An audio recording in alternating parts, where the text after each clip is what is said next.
لو نفسك تاكلي فطير ومالكيش بقى لا في العجن ولا التخمير، تعالي النهارده اقولك ازاي تعملي فطيره مورقه وكلها طبقات زي ما انت شايفاها بالشكل ده. وبجد مش هتاخد معاكي 10 دقايق هتكوني انجزتيها. تاكليها بقى كده جنب شويه مش جنب كده عسل بطحينه، بجد مفيش احلى ولا اجمل من كده. فلو اول مره تشوفيني، انا مروه ودي قناتي، ما تنسيش تدعميني باللايك الحلو بتاعك والاشتراك في القناه عشان يوصلك كل فيديو جديد ان شاء الله بنزله، وعائلتنا تكبر بيكي بإذن الله. فتعالوا كده نسمي الله ونصلي على الرسول. اللهم صل وسلم على سيدنا محمد وعلى آله وصحبه أجمعين. أول حاجة كده يا بنات هجيب كده لفة من الجلاش آه حلوة كده زيك، وبعد كده بقى هتحطيها كده على فوطة حلوة علشان ما تنشفش بالشكل ده. وهاخد بقى كده ورقتين أول حاجة وهحجزهم كده علشان دي اللي هقفل بيهم الصينية، الورقتين دول اللي هقفل بيهم الصينية. وهجيب بقى كده، بصوا أكبر صينية عندي، وهدهنها كده دهنة من الزيت بسيطة بالشكل ده كده، وهركنها بقى كده على جنب. دي اول خطوة عملتها. هجيب بقى طبق كده فاضي علشان نعمل بقى الخليط اللي هيخلي الفطيرة مورقة كده.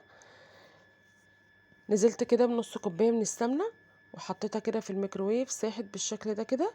هنزل بقى عليها بكوباية من الزبادي عشان الزبادي بقى كده يديها طراوة ويخلي الفطيرة بتاعتي طرية كده وجميلة زي ما انتوا شفتوا.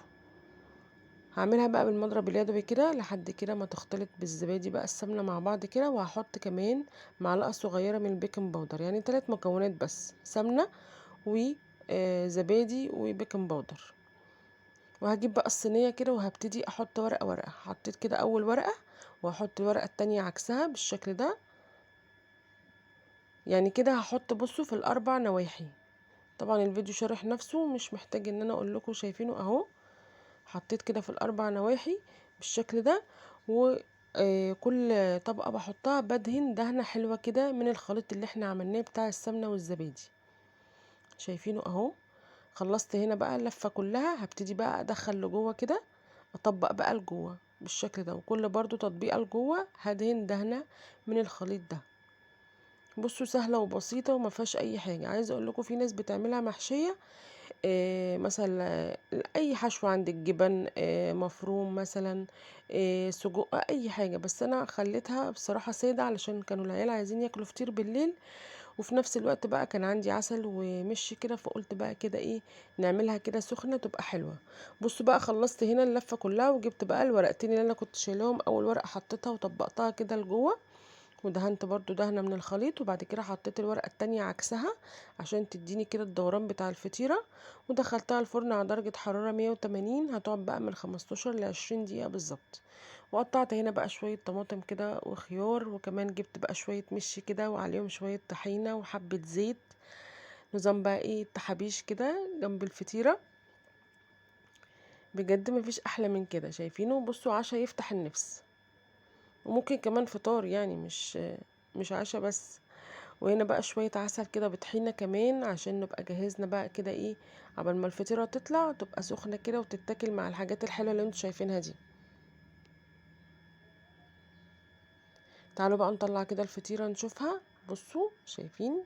بسم الله ما شاء الله، كانت بجد تحفة. انا والله بجد انبهرت من شكلها.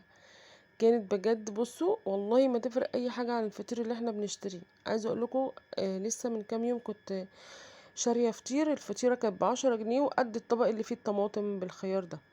يعني بصوا بقى عملنا واحده قد ايه، بقول لكم اكبر صينيه. طلعتها كده على فوطه، وبصوا الصينيه ما لزقتش عليها ولا اي حاجه. وطبعا لازم تتغطى شويه علشان تفضل طريه معاكي.